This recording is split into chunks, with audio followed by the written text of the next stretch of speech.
This is Internet Marketing.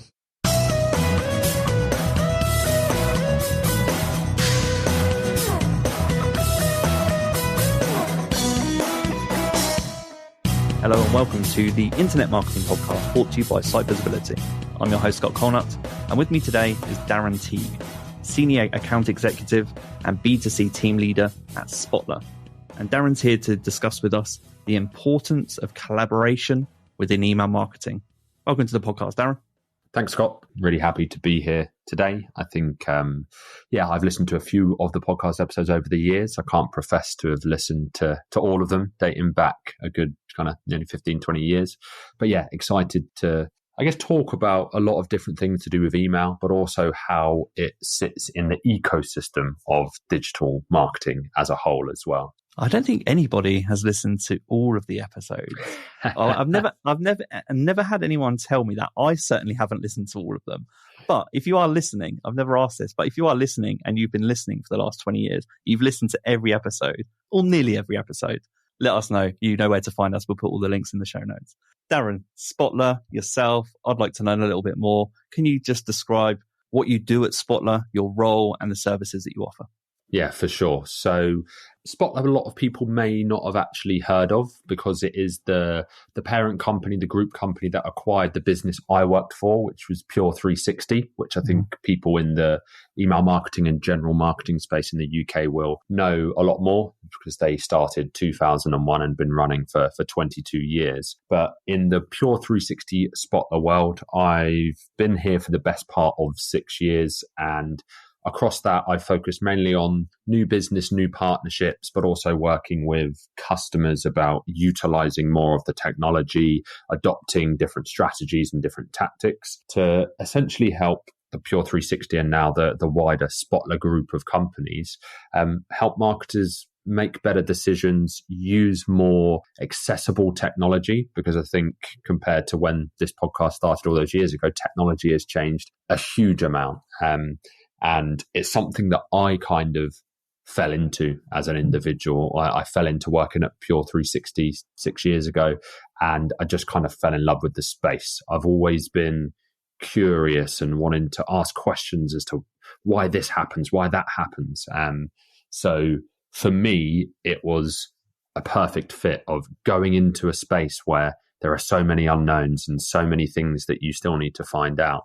And that's really taken me quite far, that natural curiosity to go, well, yes, we do this, but why do we do it? Why are we sending that email? Why are we doing this campaign? Why are we in business as a business in general? So that's a little bit about my story at Pure and then Spotler Group as a whole. Did you have that initial curiosity 6 years ago for email marketing specifically? Definitely not email marketing back then. I think marketing, I'd kind of dabbled a bit in it. So before starting at Pure 360, I actually lived in Australia for almost 2 years. And because you had the working holiday visa, you were forced to go to different businesses, often working at startups and in some interesting roles. And one of them in particular was for technically a film company, a film fund, but we were in investment raising mode. So it was setting up a CRM, setting up a marketing platform, and looking at how a business positions itself.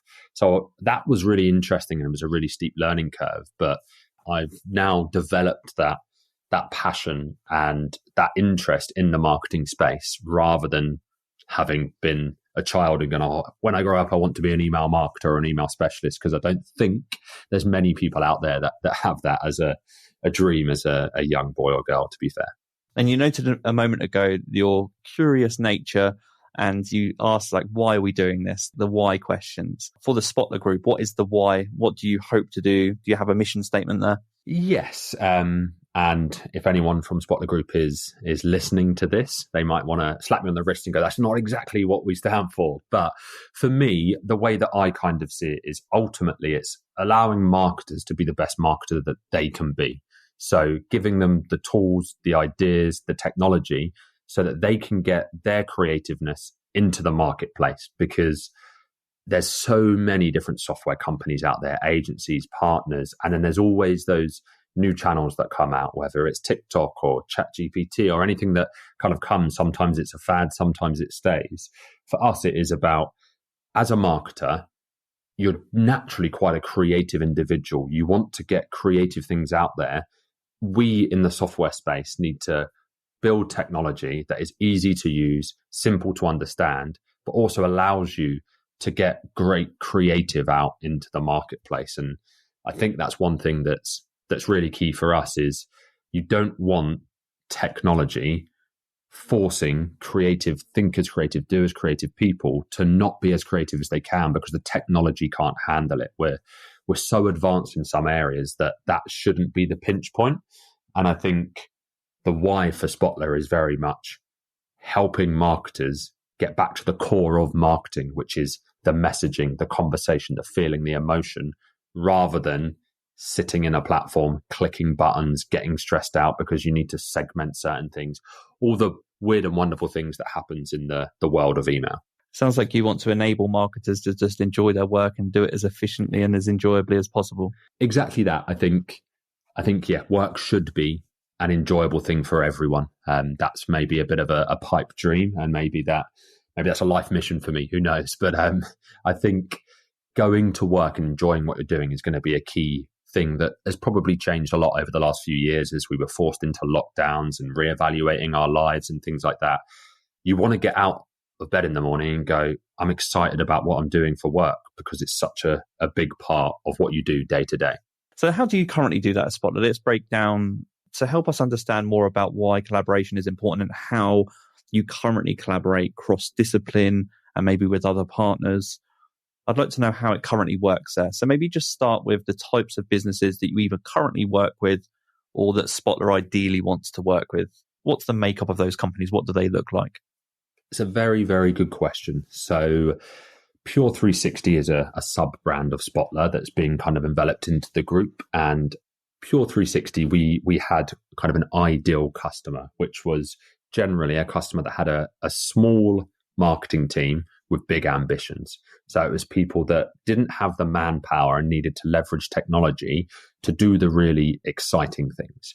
We've taken that with us into the Spotler group and then kind of had a look at the other companies in there. So whilst it is a group of companies, which is now 9 tech companies, we acquired 2 in the last couple of weeks. So don't ask me about that technology and what exactly they do, but it's an exciting time to be part of the group. So for us, an ideal customer is generally what we would class as marketing teams that have the ambitions of your global brand. So they have the ambitions to be the Nikes, to be the Adidas, to be those brands that lead the way when it comes to marketing and creative and content, but they just don't have the resource. They don't necessarily have the budgets. They don't have the data scientists. All of those individuals are something that companies are sometimes lacking, but you have to compete with that. If you're a small sports brand, by default, you are proxy competing with Nike at somewhere along your customer kind of journeys.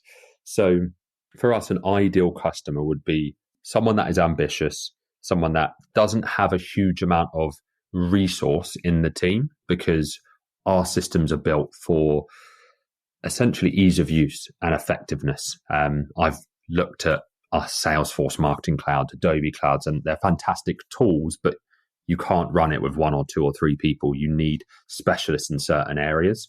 So I think that's the kind of businesses that we work best with. And it tends to be in a handful of different industries. So retail is a very big sector for us. So especially if they're e-commerce, travel clients were a big part of what we service pre-COVID. And I was actually at an ABTA event last week talking about email marketing. And it was exciting to get back in a room with travel marketers that are so visual, but they've just had such a hard 3 years. So that's another big sector. And then it whittles down from there, kind of publishing, financial services, government.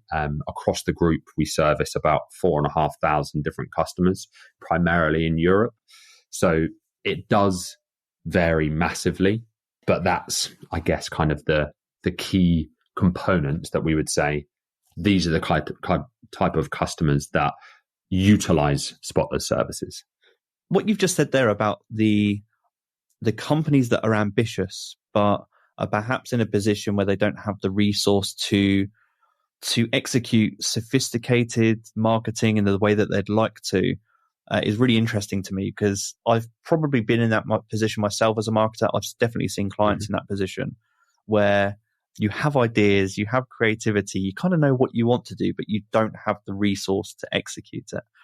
And so now I'm thinking, well, at Spotler, who do you primarily work with? So if a client of yours doesn't have in-house resource, like you said, multiple people committed to email marketing, who is it that you're primarily working with? Is it email marketers? Is it other marketers? Are you able to elaborate on that part a little bit?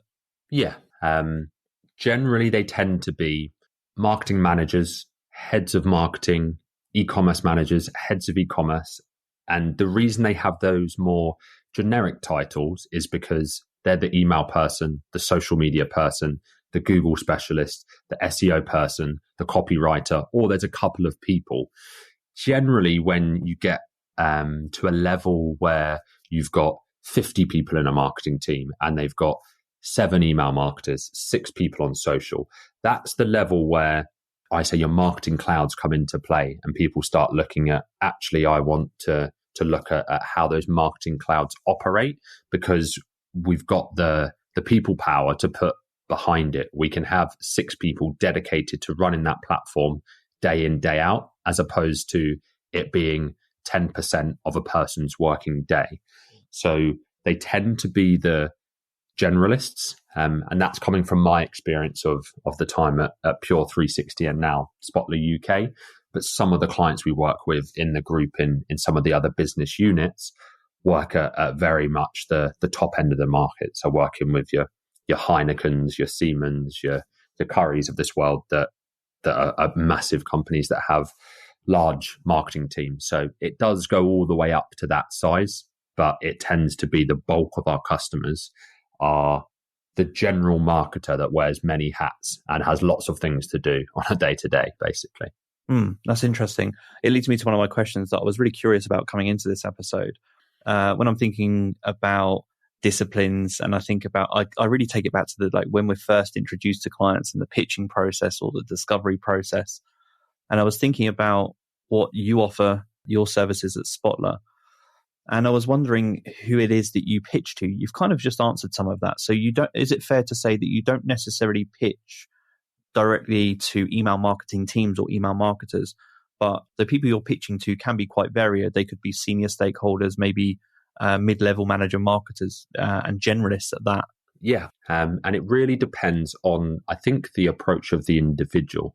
So because the way that we're set up as a business, we're set up in teams and we're set up in divisions in the group, but we have quite a lot of autonomy to work the way that we want to work. And me as an individual, I very much like to be as tailored and custom as possible, so I can tailor things to an email marketing exec that sits in a team, as opposed to a C-level person who is ultimately worried about the business goal. And that's how I like to approach it when I'm pitching people, talking to clients, looking at them increasing what they're doing with us. It is very much about the why they're doing that. Why are they actually coming to us for support or for help or to change their platform or to use some of our services? Is what's the business goal that's behind that marketing need, that marketing pain? Because if we don't understand what the business is trying to achieve, then it's really difficult for us to understand the right solution, the right mix of our tech stack that we've got, especially as it's ever expanding over the coming years. So for us, it's, yes, you've come to us and you need some support, or we've approached you at an event, or one of the team has reached out and said, I think we could really help you kick on with your email marketing.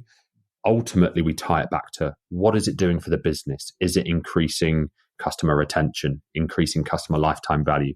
Is it just customer experience? What is the purpose of us partnering with these brands? Because if I don't understand that, I find it very difficult to really get myself in the mindset of, this is the right solution for you. these are the tools you need. These are potentially the other partners that I need to bring into the fold as well, because we don't offer every service that marketing offers, which is why it's so important to lean on your network to pull in people that are specialists in different areas, whether they're freelancers, agencies, other tech houses.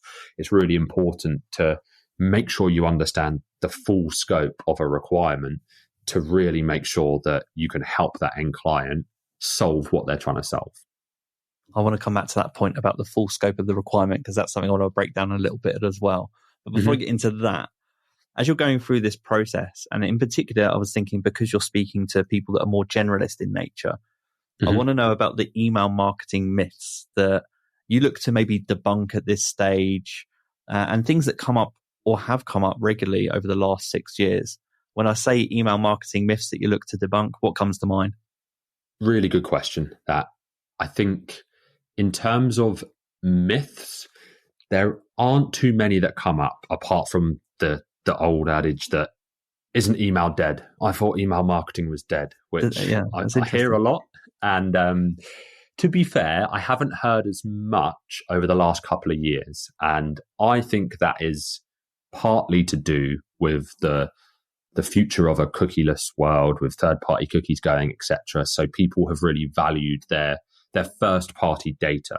And I think that's one of the things I always really push on going through that process is you want to own as much data on your customers as possible, as long as it's relevant. Obviously, don't be getting data on people that you don't need, but getting their preferences, looking at their behaviors, looking at demographics and things like that. That's first-party data you want to gather as a brand. And that's why email I've found so fascinating, and why we constantly have those kind of debates in the email marketing world that email marketing isn't dead, it's changed, it's adapted a bit like any other piece of tech or channel. But that's probably the biggest kind of myth that I look to debunk if people are like, oh, I don't know if email's for us, I'm not sure how I can utilize it.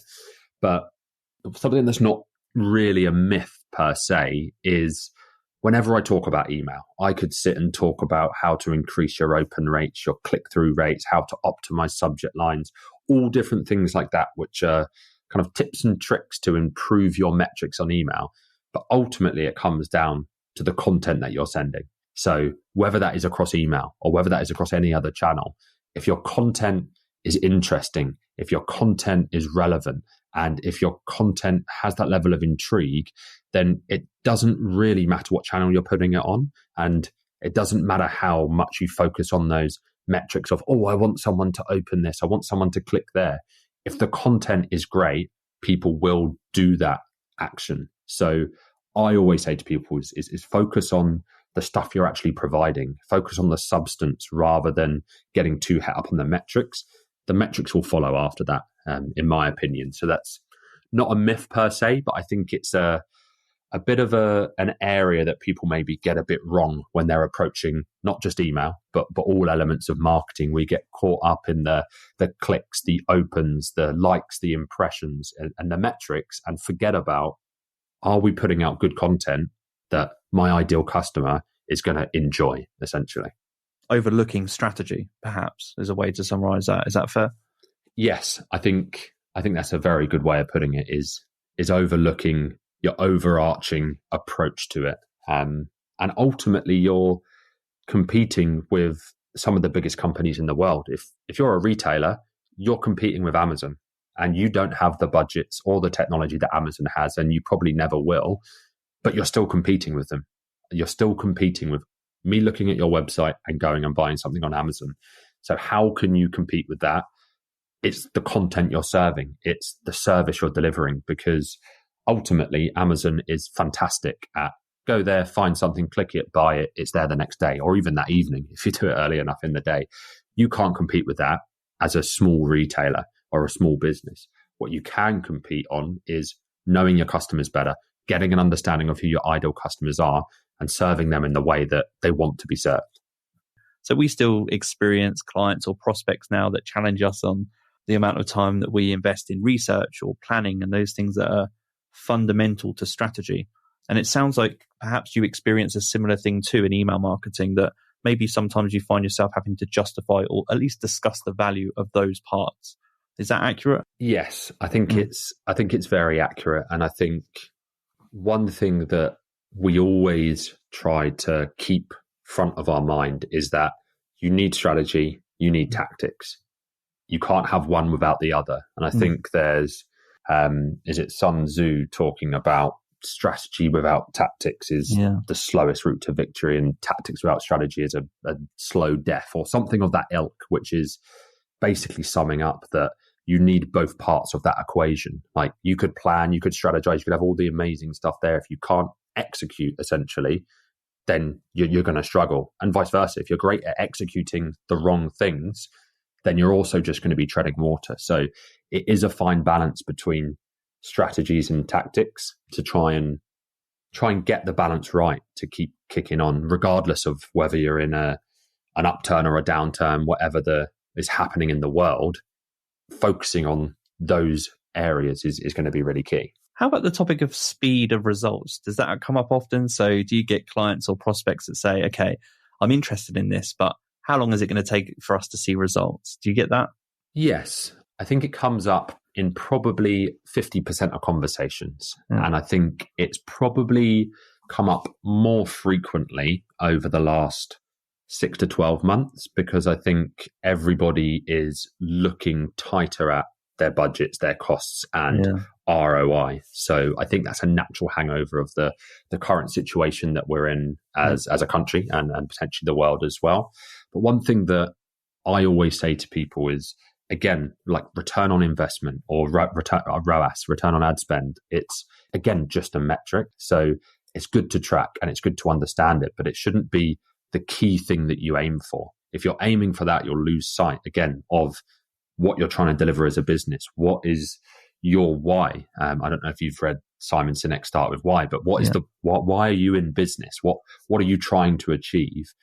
If you lose sight of that and you're focused on, well, I just need to get ROAS up, I need to get ROI up, I need to increase this. And I've done a economics degree at the University of Sussex, so I did quite a few statistical models, and generally the more money you spend on things, the lower the ROI and ROAS may be, because as you scale up in terms of volume, the multiplier just can't be the same level. An example I always say to people when they're really fixated on ROI, how many pounds I get back on the pound, is if I met you in the street and said, well, you give me £1, I'll give you £100 back, 100 times ROI, fantastic.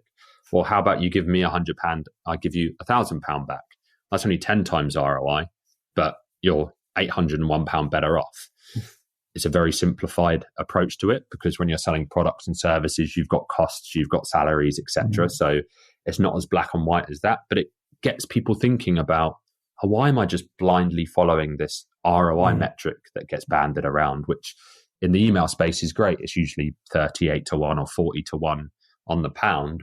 But again, it shouldn't be the be all and end all. That should just be a consideration when you're thinking about, am I spending the money in the right place? Am I deploying the right tactics? Is it linking into the strategy across marketing, the strategy across the business, and the why of the business as well? Why is that business operating in the first place?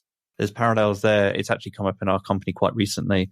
Clients or prospects that are particularly, whether they're fixated, concerned, maybe are the words, with ROAS in paid advertising. And so we've been talking in a very similar way about how when you scale paid advertising, the ROAS will naturally lower for some of the reasons you just noted there. There are definitely some parallels there.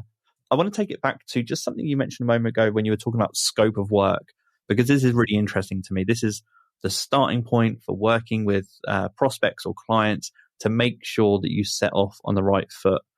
And I'm curious to know, what questions do you ask? What information is essential for you at Spotler to start off on the right foot, to get the information that you need from those clients or from those prospects?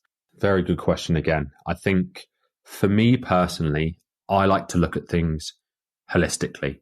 Start off at the business objective. So say, for example, someone comes onto our website, puts in a request to find out more information about our services. The first thing I will ask that person is, why are we sat on this call today? Why have you taken the time to reach out to us? Because that starts getting them thinking about, why did I actually do that?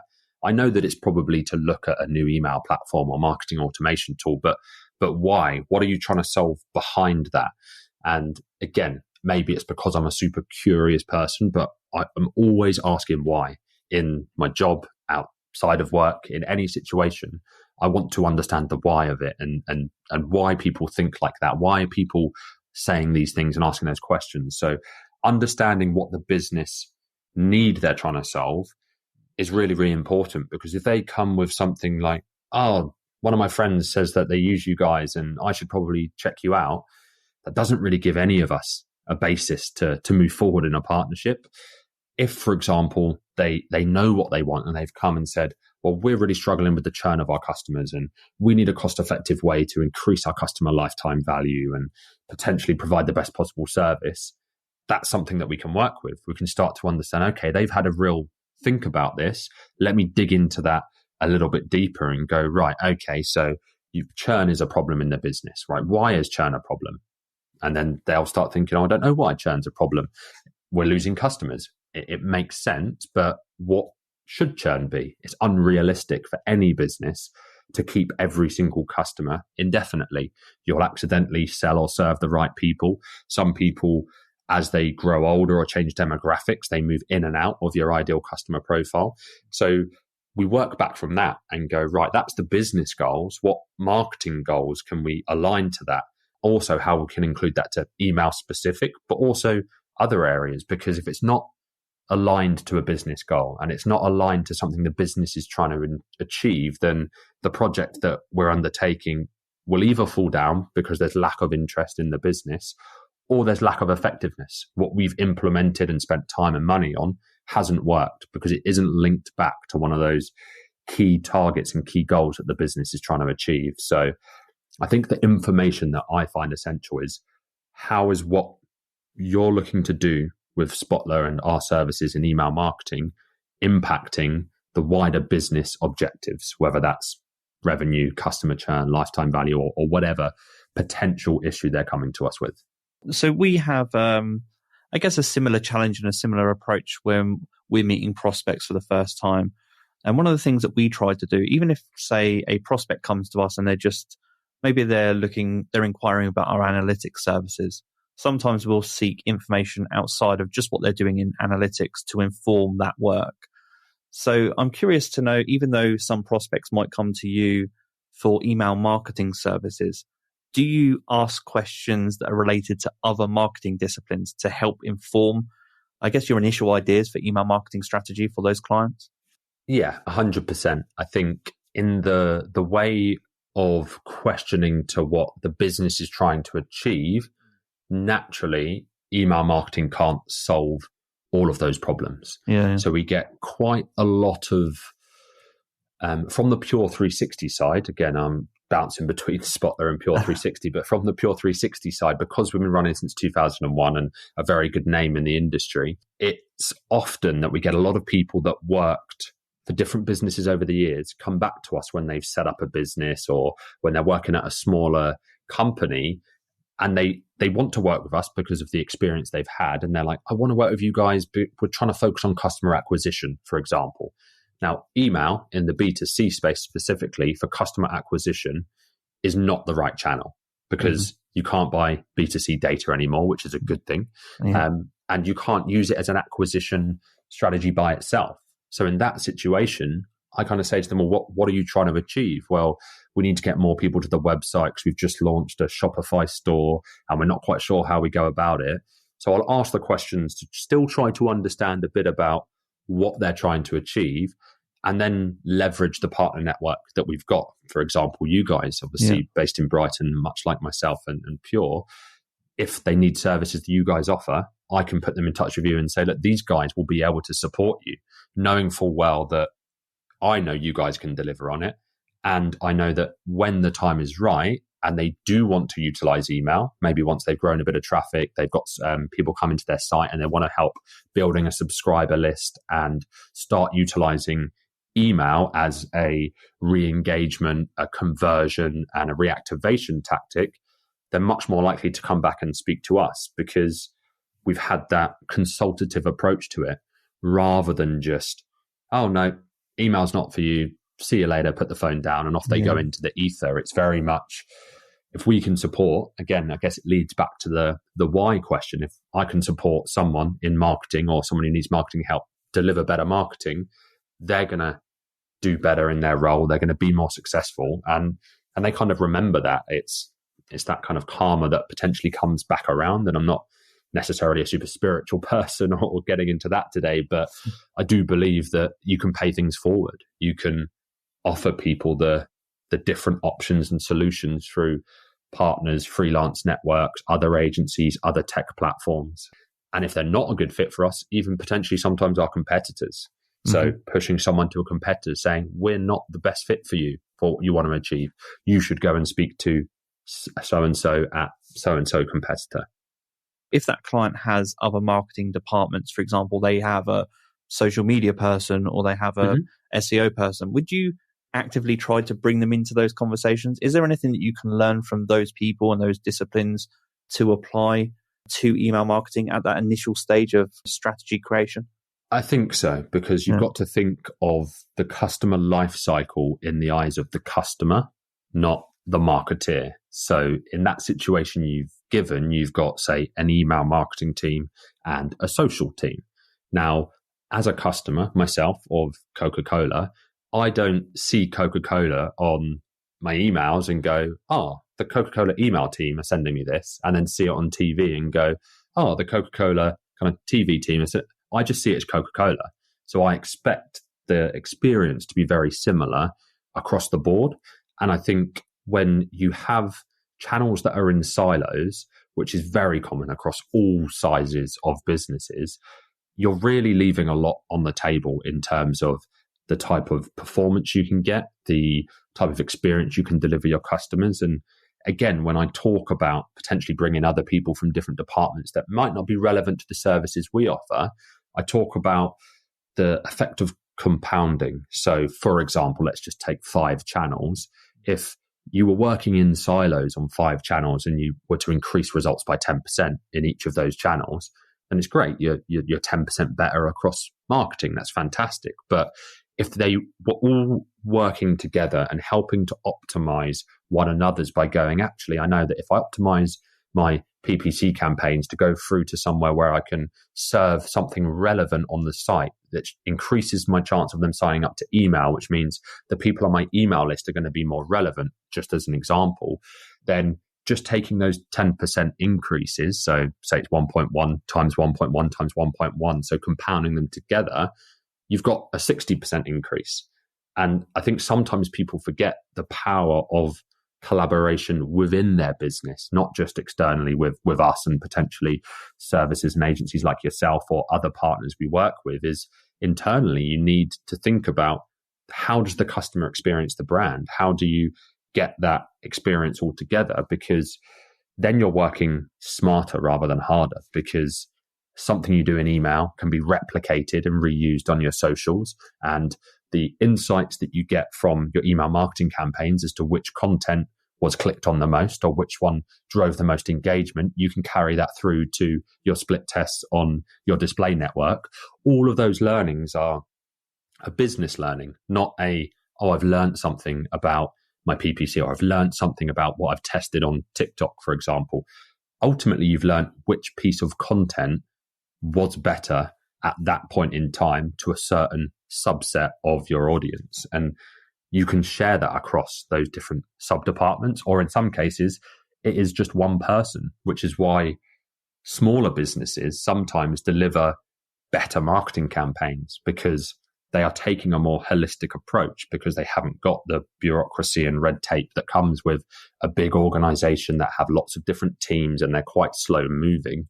And I imagine that's something that's difficult to fight against in a large organization of a marketing team of 50 and they're broken down into 10 people on each team. That's a lot of cooks in one kitchen as opposed to a marketing team of 1 or 2. I love that answer. That is a really great answer. I think that's a really great lesson for anyone listening. It's the taking the business learning and applying that across marketing channels, as opposed to, I guess, getting into a position where you're too siloed and looking at the channels too independently. I mean, that's just a principle of mine in marketing, and one that I guess I encourage our teams to share that information and encourage our clients to view things that way. I was thinking about this and I figured this topic might come up in this episode today. I was thinking, well, how do we do that? Practically speaking, how do we share those business learnings across disciplines? And in our agency, we have a few touch points with clients, which I think most agencies and most clients will probably have. We have things like weekly meetings, monthly meetings, review meetings with clients, which are typically at least quarterly. And usually those are a part of the agenda. Of course, we have things that help with proactive communication, such as Microsoft Teams and those kind of channels, those online channels. But is there anything that you can point to that you do specifically or maybe differently to any other companies that you're aware of to share those business learnings and to encourage the sharing of those business learnings? That's a very good question. I can only speak from myself personally because I don't think we've got something that's set across the business and this is what we do to make sure that we're sharing these kind of learnings. Your curiosity seems important to me. Like I'm sensing, because you've mentioned already, you're a curious person, you think about the why, and it sounds like really you're a habitual sharer. Yeah, I think you've hit the nail on the head there. I think for me, it is almost a way for me to discover what's working and what's not working. It's a way for me to learn about, okay, well, we're doing this for our clients, but if I understand this a bit more, and let's just take our two businesses as an example, if you're working with a client and you're doing the SEO, the PPC and that side, and we're doing the email, I will naturally be like, hey, Scott, look, we've got these kind of tests that worked really well. Like, what are you guys doing across the social campaigns that you're running? Like, maybe you should look at changing this and adjusting that, because I know that if you guys are doing a better job at driving traffic to the website, our job's going to be a lot easier about converting the traffic because the traffic quality is better. And you end up in that virtuous cycle of starting to collaborate much quicker. And that's when things really start to take off. I think how quick you can be to activate certain things is probably the difference between hypergrowth brands and brands that kind of plateau more often than not is information sharing. And it should be so simple nowadays with collaborative workspaces, Microsoft Teams. There are so many ways that you can share information. And there's plenty of tools out there now that, I mean, I used to send out, here's a pricing deck, here's a proposal, here's a PDF, here's a PowerPoint, and it just gets lost in email. There are platforms out there now where you just log into a URL and that is the whole process start to finish. You might be in a 18-month pitch process. Everything is just stored in that one location. So you don't have version 2, version 2.1 of a proposal, version 3.9. You're just like, this is the most up-to-date proposal. This is where we're at. Come to this workspace, share information and share it fast. And you will see that you'll be able to operate a much slicker operation, both in marketing, but also across the business as a whole. I mean, I'm not a business guru, but I think if you take that to the wider business operations, then you'll find that information is shared. People are collaborating a hell of a lot more. And I mean, I listen to a lot of different podcasts and things like that, but the one thing that stood out to me from, I think it was maybe Diary of a CEO, was Steve talking about a company. Like, the definition of company is a group of people. So if you think of a company as a group of people, ultimately those group of people are responsible for what the company does. And if you don't collaborate, then you're not a company. You're just siloed individuals sat within a business structure. So yeah, for me, collaboration is super important. It doesn't matter how you do it in the business. Just get information shared across businesses, partners, departments as quickly as possible, but only if it's necessary and only if it's actually going to move the needle on performance. It's going to support. Don't have meetings for meeting's sake. Don't share everything to everyone if they don't need to know it and it's not something they need to be involved in. I think that's some great advice. Do you know what? There would have been a perfect way to close that episode on that note, but I have one more question that I'm curious about that I want to ask you before we do close out. And this is more just your personal interest in email marketing. You mentioned 6 years ago, maybe when you started out in this space, email marketing as a discipline alone wasn't necessarily the kind of a high priority interest for you, but it's developed that way. You're obviously spending a lot of time in this space. I assume that as the 6 years have gone on, you pay more attention to your email than you maybe would have done previously? Firstly, is that a fair assumption that you spend more time paying attention to email than before, or not? 100%. And not just email. I think my partner, she'll probably tell you that one of my number one bugbears are non-responsive mobile websites. And that's just because the space I'm in. I don't think anyone else has such an issue with it, but me, I'm like, oh my God, this is the worst thing ever. But ultimately, it's a small brand that probably hasn't built a website for mobile, but I'm just getting completely irate about it. And I think that comes from sometimes you get your head stuck in the marketing world too much and you need to go, hang on a minute, step back from it. It's not actually that bad. It's absolutely fine. So yeah, it's a fair assumption for sure.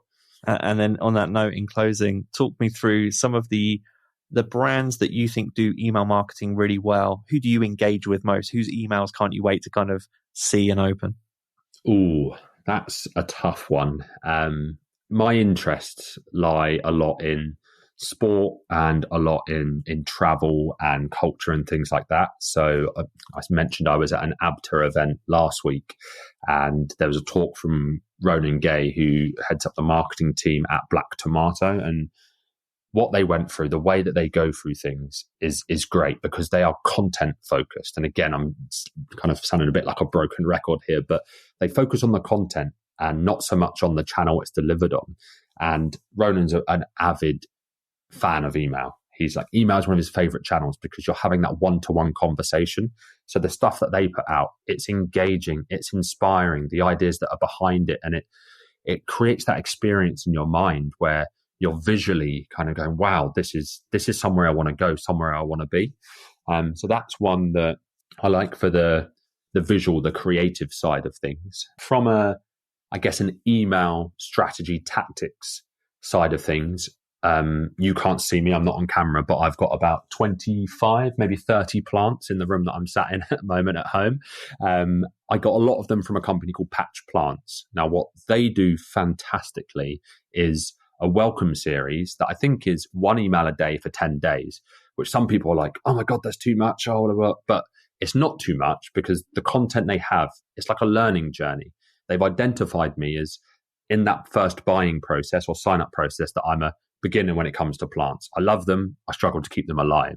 So they gave me a lesson every single day on how to care for this, how to do that. This is how you look after that type of plant. And it was almost like a mini series of teachings about, do you need to make sure that you change the soil so often or feed them plant food? I mean, I didn't realize there was so much to looking after plants, to be honest. I got myself in a bit too deep, but that is a tactic that we would say, get a welcome series, welcome someone to the brand. Because they've done that, by default, when I'm thinking of plants, I go to their website first because they're the authority in the space. So that's a really good example. But I do find myself sometimes being overly critical of emails that I get because I know how easy it can be with the right technology at your fingertips.